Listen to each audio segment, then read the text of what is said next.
Hey, take two, phone ring. Rare spares this morning, and I picked up these little clips I was talking about yesterday.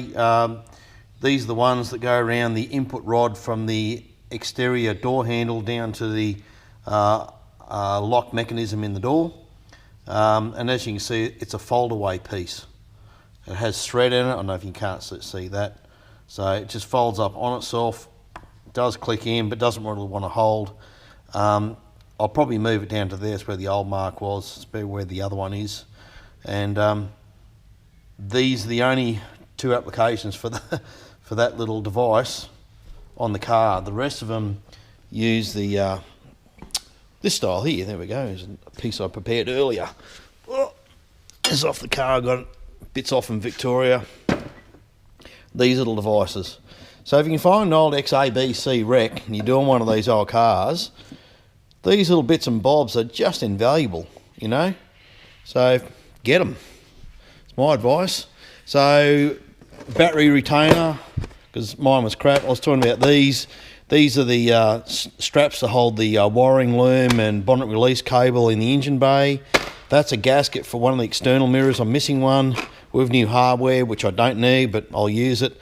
And these are the little clips that sit on the bonnet. Here, here, here, here, and all along your doors. So they're the little clips that'll sit on there to refit the trims for various parts on the car, like the bonnet, like the doors, and like the boot. So not a lot of money. Not a lot of money. So, you know, those little knickknacks, it's just always something to think about, because once you take the bits off the car in the first place, trust me, you'll break them. They're not really designed for a second off use. Just to get it out of the packaging, and, you know, I figure things are going to get less damage on the car than off the car. Oh, excuse me. Pretty happy with that come up. This is that reproduction one I got from a Ford dealer, Ford approved badge. So that's all very nice. So I'll just fix up that door latch, then we'll go back inside, rip that other seat out. That's something else we're doing. So all the internal door handles, which still look really good actually. I'm really lucky. None of them are rusted. Not one, so pretty happy about that. This is knackered. I can't remember if I filmed this last night or not, but these are buggered. I've had this tigged up before, the retainer. The seat doesn't slide real well. The plate's bent, as you can see, which means that metal's really weakened somewhat. The crossover cable had broken. I put a bit of locker on it years ago to make them join between here and here, so these things work in stereo with a cable. And as you can see, these rear bolts, and that's been bench straightened umpteen times. Yes, you can just get the bolts. That's the cheaper way to go. But I'm figuring these are actually off the Fairmont, I think, which I wrecked to put this car on the road in the first place. They don't slide real well, and you can get brand new ones. So I've ordered 2 sets. Now, probably not really necessary, probably could refurb, but I'm just thinking, you know, I'll just get new ones. It's $400. That's how much it is. And I don't think you can get the nylon sliders, and looking down there, I'm pretty sure that one's out of position. So you can just sort of see it hanging here. So, and I can't find those by themselves. So I'm thinking they're probably buggered. I won't throw them in the bin yet, but I probably will. I've asked Rare Spares to order me a set. He didn't have them in stock, so we'll do that.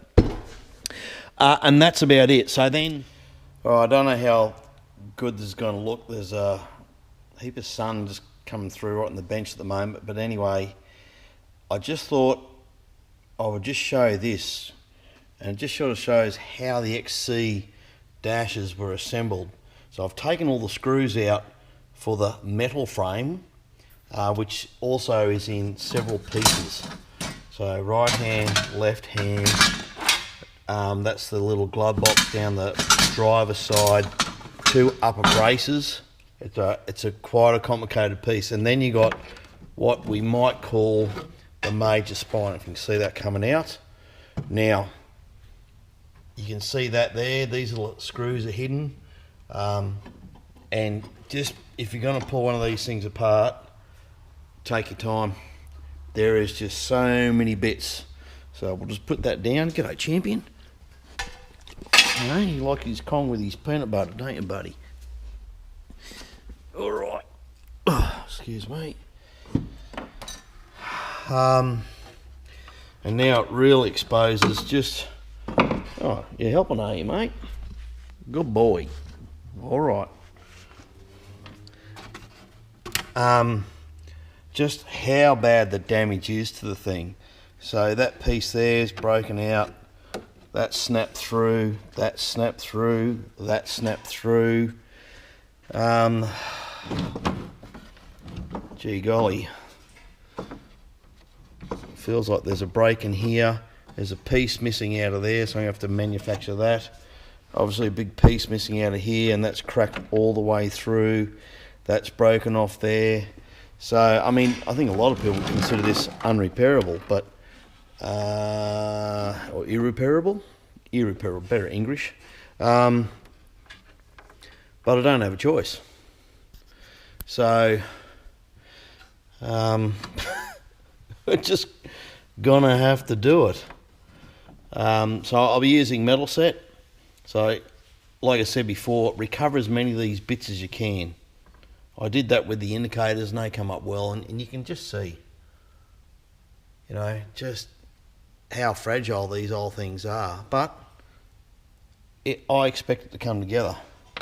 And this is just to give you an idea the amount of hardware involved when you pull the spine off. So what I'm going to do with the spine, and there's a lot more too. In fact, there's a couple of screws that hold that in. I'll put that into the parts washer. I've just put them back in place there for the punkaluvers, or we call them punkaluvers. So if you're flying an aeroplane above your head, the air duct, it's called a punkaluver. Don't know what you call it in the car. I'm just going to rust convert this, go and give it a hit with the pressure washer now, because there's a bit of sun left, and hit that rust converter tomorrow. Take that out, clean it, and then we'll start with the epoxy repairs. And hopefully by PM tomorrow, we'll be halfway to the epoxy repairs. And while I'm waiting for glue to dry, I'll start going into the car and doing wiring under the dash. But yeah, and I'm sure anyone else pulling an XC apart, excuse all screwdrivers, you're going to find the same stuff. I'd almost bet, you know, that you'll find pretty much the same stuff. So I think I've showed before the metal set that I use. You can't find this at a hardware. You won't find it at a hardware. It's an industrial, but you can get it. This stuff here. So, and then it's grey. So I'll just paint the areas black. It really won't matter. You can't see most of these. In fact, you can't see any of this. It's all hidden away. Anyone that was looking at the dash would have thought, gee, it's pretty good. Well, it's not.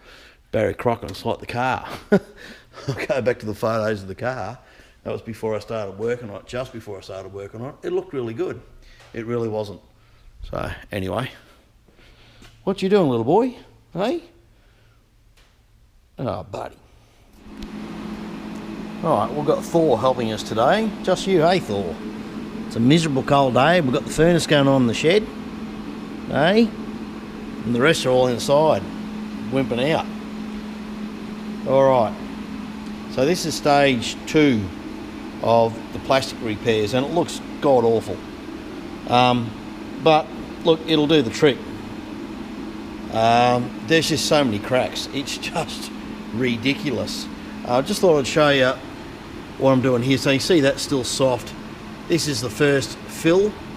So I just use a bit of tape to create the general shape and depth of what is missing. That whole section and there is missing. And then let it go off overnight. In this temperature, it's freaking freezing. It was 8 degrees in the shed this morning, and it was 6 degrees outside. So the weather's great at the moment, but it did rain, so we can't complain about that. Anyway, that's just got multiple cracks through there. So what I do, you can see how rough that is. I've just got some 80 grit. I just use the old, the old universal tool, whatever. And obviously that'll help you help the glue bond. It doesn't like bonding to a smooth surface, so rough the crap out of it. Same here, there was just multitudes of little cracks through here. And the other thing I'm doing is, excuse me, Thor. Under that is a whole piece. In fact, you can probably just see it there, that are broken out. So, a bit of Loctite gel holds the difficult things in position that you can't press into position strong enough that then you can run some epoxy over the back, and I'll give that another hit in there as well. So that's what I'm doing, and then I'll just spray paint under here. You can't see any of this when it's in the car, but we'll just coat it in something, I don't know, something that's black, maybe a plastic coat. Same in here, so that whole end actually has broken off, so a bit of Loctite is holding that in at the moment. That glue's still wet. In there, it's completely split all the way down, but at the front, you can't really see it. So it'll all be fine, but it's just a process. So what else we got to do?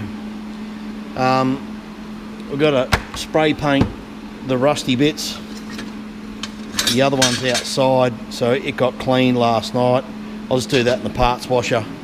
The other one I did with a pressure washer outside. Here it is here, and it's been raining. So we'll just do that in rust converter and clean that up. That's the part of the mount for the rear bumper bar. Might put that on this afternoon. And these are the ducts for the aircon system, left, right, can't remember which is what. I think that's left, right, doesn't matter. And this one here is your what do you call it, defroster. So I'm going to now go in and take the other two air ducts out, the ones that give you fresh air into the side of the car, and just start cleaning the rest of the dust, which has just been so thick. And that was another reason for doing this, is because the last thing you want to do is not clean it out properly and go and turn your aircon on. I mean, you can still see inside, even though I wiped that out, you can still see just the level of dust that's in here. Once I've got this completed, I'll actually take it outside and pressure wash it to get into every nook and cranny. You can see down here, it's just so thick. But anyway, or down there, a good example of it. Look, it's just ridiculous. But you got to expect that. And I sent the car with the dash in, but that's been my process as to how I've structured the job. Limited real estate, time, blah blah blah. So anyway, on. Alright, I just thought I'd show you this as well. So I've taken the seat tracks off both the seats, and I remember that's the driver's seat over there. I upgraded that to AN4 bolts. They're aircraft grade, high shear strength with penny washers. And the reason I did that, and I should have done it to the passenger seat, is this is the anchor nut that just come out of that seat there. So this is one of the original ones. So that little step there, that's all it's holding you in. Oh, I can't believe, when I think about it, it's just junk. Really is rubbish. And of course, it's stripped on the way out, so I've had to get a saw, cut the thing out, and just smack it down. And the seat has managed to swallow up a 10mm deep socket, by the way. At least I know where it is. I can't find it. I've shoved a magnet down there, I can't find it, but anyway, it's been a struggle. See, it's just stripped the thread. Just rubbish hardware. So I'll be using, if not aviation bolts, I'll be using grade 8 bolts with big penny washers. Something like this. That was one of the ones I had replaced because the anchor nut had failed before. So that's a little grade 8 bolt with a penny washer. That's a lot stronger, going to spread the load a lot better. I know if you need an ADR compliance, they can't find it, so I'm doing it, don't care. That's definitely a safer option than the rubbish that was in there. So definitely getting new seat tracks. I'll scab a couple of bolts and springs off that. I don't throw hardware out because you never know when you need it, but yeah, just thought I'd show you that. That is what come out of the factory, XABC, to hold the seat rail onto your seat. Pretty rubbish, eh, Thor? Bennett. Righto, about to pack up for the day and go back to what pays for all this, you know, work. That's the aircon unit out. And again, you can see why.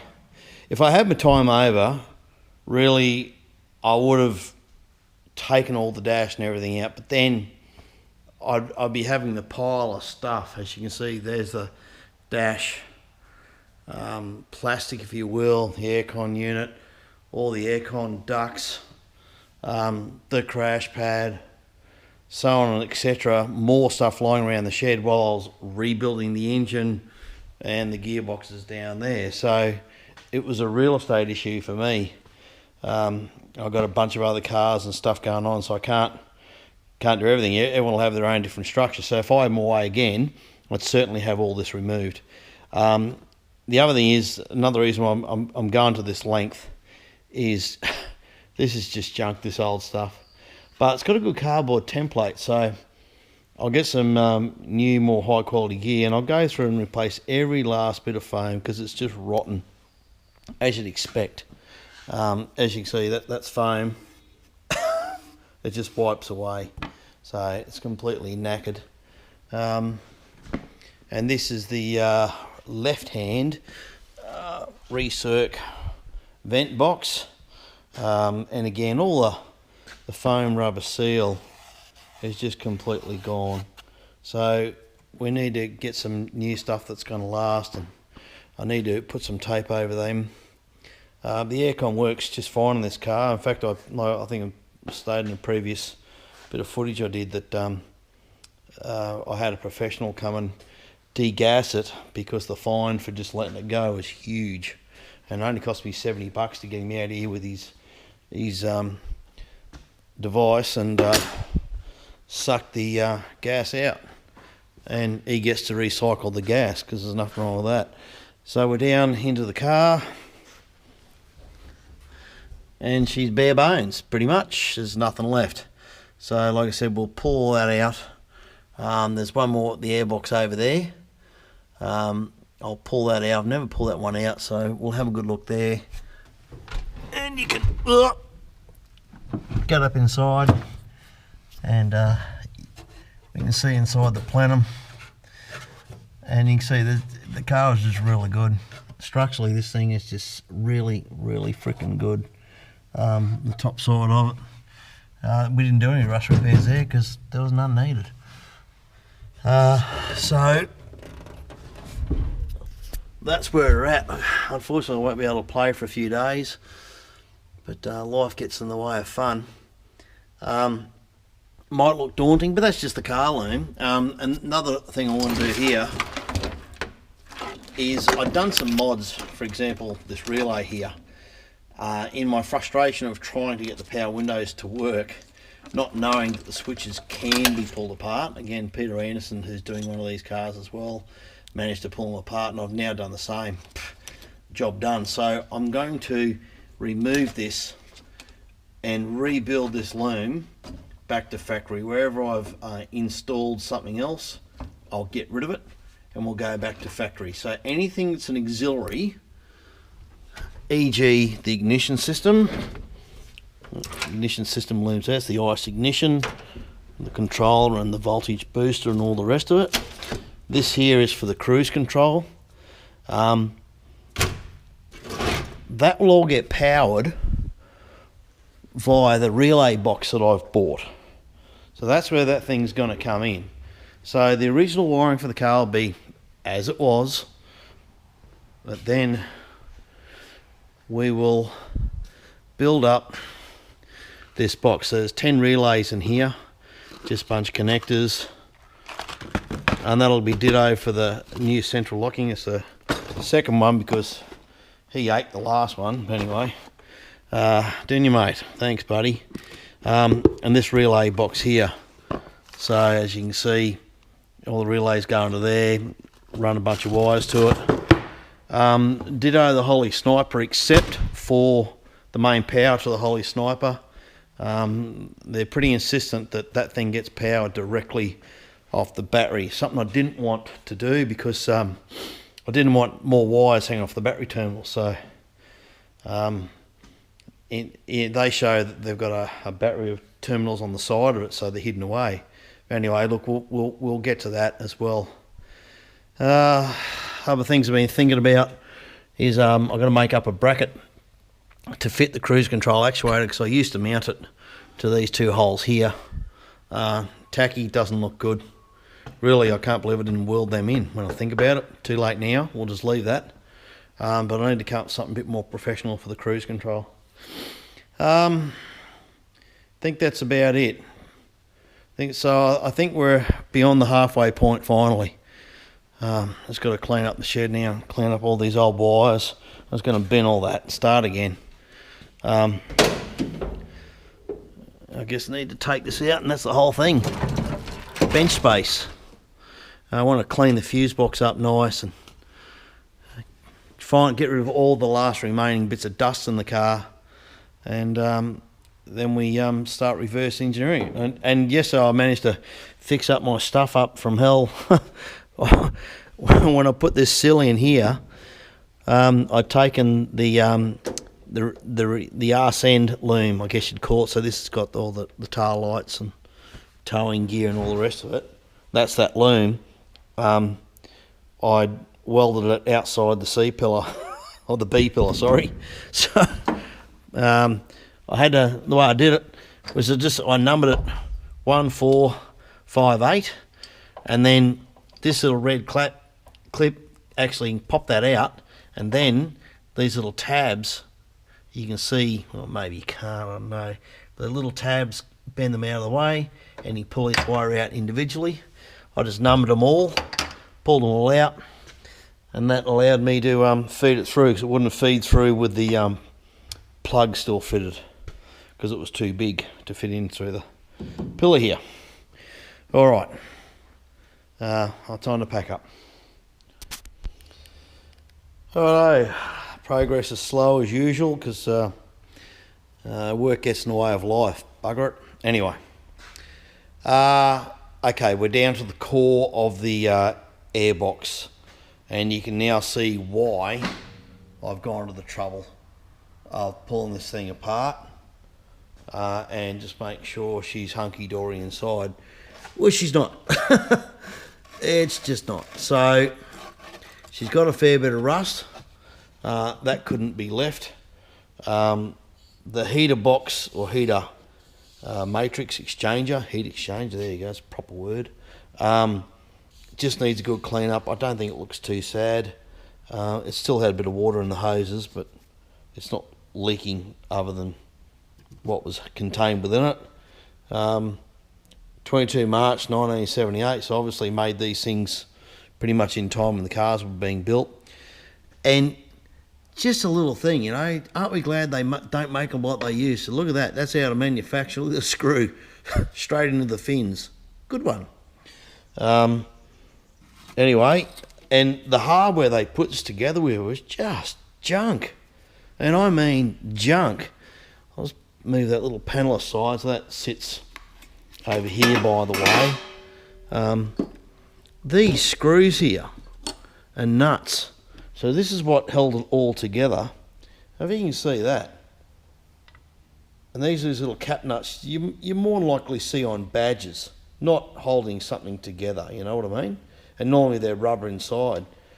Well, flathead screw and all bar two stripped out, and you can see there, and it's just been a nightmare getting this thing apart. Something so simple, but so I bought a whole bunch of new hardware to put that together. Heap of new rubber tubing and plastic tubing. Hope I can use the plastic more than the rubber. because it'll last longer. And the other thing that's done my head in is this seal here is actually, despite the corrosion on it, in pretty good nick. I'm going to have to go and buy a new one. But what I mean is the integrity of the foam rubber is still bloody good. So why do they use that god-awful yellow fibrous insulation to put it in front of the car, which I've still got to scrape out from inside the car. It's just everywhere, that crap. And the roof lining as well. When this stuff was available, and as you can see, it's still, well, it looks shitty, but it's still intact. This stuff must have been really expensive back in the day. That's all I can think. Anyway, you can see, but stuff like this, look at that, it's just gone. I might look on the forums and see what other people have done here, but obviously that should have some thin layer of foam on it, and that's just completely gone. So off that diaphragm actuator there. So we'll, oh look, 20 cents. I'll be buggered. What's the date on it? 96. I bought the car in 98. That's probably one of mine. I don't know how it's got down there anyway. So aim is now clean this up as best I can. I don't want to do any damage to it. Well, there we go. We can get that out. Good. Well, I'll put that into the parts washer. That's an easy decision to make. Good. And what else we got? So they've used good rubber. Look at that. So that's in really good nick, that. But they've gone and used this crap here. Got me knackered. I mean, there was good products back in the day they could have used. There we go. Don't look too bad.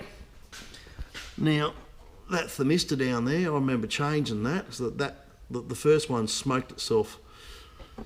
We're driving down the road and a heap of smoke coming out of the ducts, and it was caused by that little device in there. All right, well, I just need to get on with this. So I'll just get the vacuum cleaner out.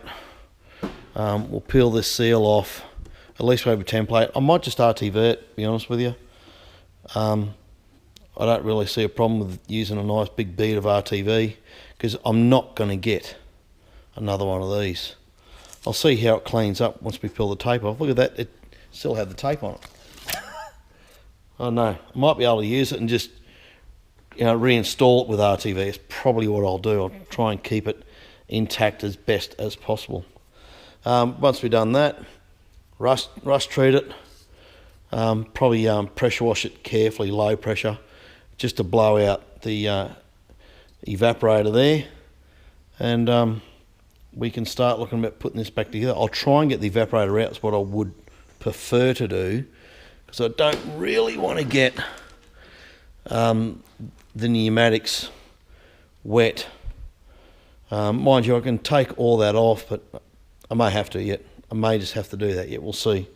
But you know, this is why you go deep, because this is what you find. Anyway, on.